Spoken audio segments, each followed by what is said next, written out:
He was not playing. It was not just a threat.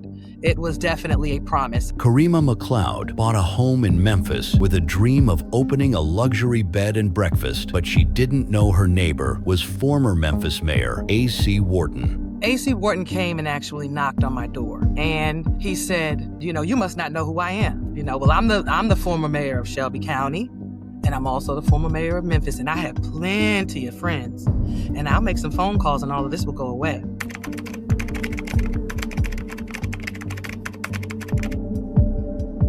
I will be making some phone calls. I will be contacting some of my friends, and you will be hearing from us. I'll have you in court. For him to say that was very alarming, because I didn't think that would actually be something he would do. Oh, no. Oh, no, that's what he did. And he did it without question. He did it without hesitation, and he did it immediately. When a citizen calls 311, they get a ticket number.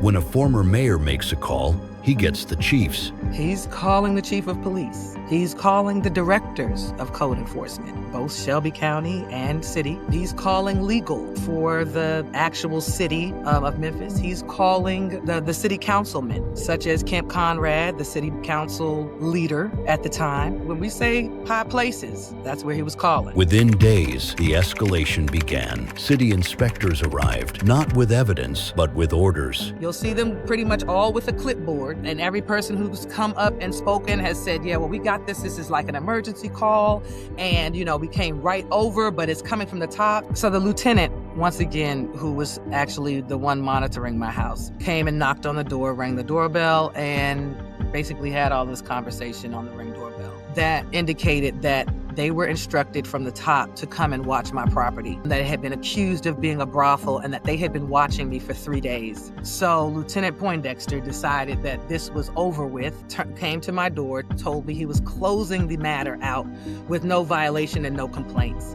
And also, we had a conversation about how long he'd been watching and where this was coming from. His direction came from Chief of Police. Despite finding no violations, the pressure intensified. It culminated on a day of mourning. Karima was hosting a small repast for a deceased friend. So the blue lights started flashing just about when a couple of my guests were escorting our grandmother into the house. So, she's an older woman, and we were definitely trying to help her get into the house. And next thing you know, there are about 15 police cars outside. Now, code enforcement at that point had already breached my property, come onto my property, walked into the backyard, walked around, and I happened to look out the back window, saw them, ran downstairs and said, "What are you all doing here?" They said, "Oh, sorry, we thought this property was vacant." I said, "You didn't think this property was vacant. There's no way you thought this was a vacant property." So they immediately got off of the property, but then they did, I guess they were, kind of trying to understand why there were so many police there themselves. And one of them came over and told me that they were trying to find a reason to kick in my front door.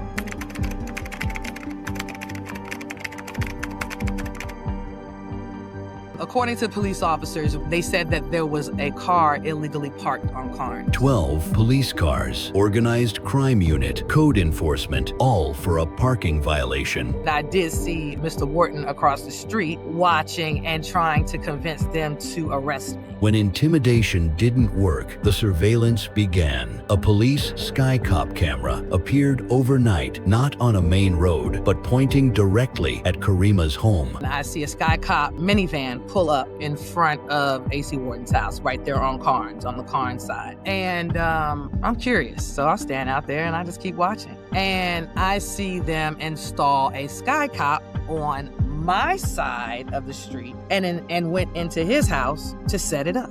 And I call the sky cop number to see if, what are you all doing? That's technically my property. So they said, "Oh no, ma'am, we don't have a sky cop there." I said, "Are you sure? Please check again. Do you have one in pending status or one that's scheduled to be put up?" "No, ma'am, we don't have anything scheduled for Carnes Avenue at all to be put up." According to Karima, MLGW, the utility company that owns the pole, had no record of it either. They said that we knew it was a sky cop. We knew that was a sky cop up there. I said, "Well, what does that mean? What does that mean?" They were like, "No, they have to ask us permission before they can just put put a Scott cop on one of our poles, that's technically an MLG&W pole. So, I didn't investigate any further because it seemed like a rabbit hole. That's one of the additional reasons that I know that it wasn't an approved situation. Karima alleges that when she couldn't be caught breaking the law, City Councilman Kemp Conrad sponsored legislation to change the ordinances to specifically target her property use. This wasn't an issue of public safety at all. This was an issue about power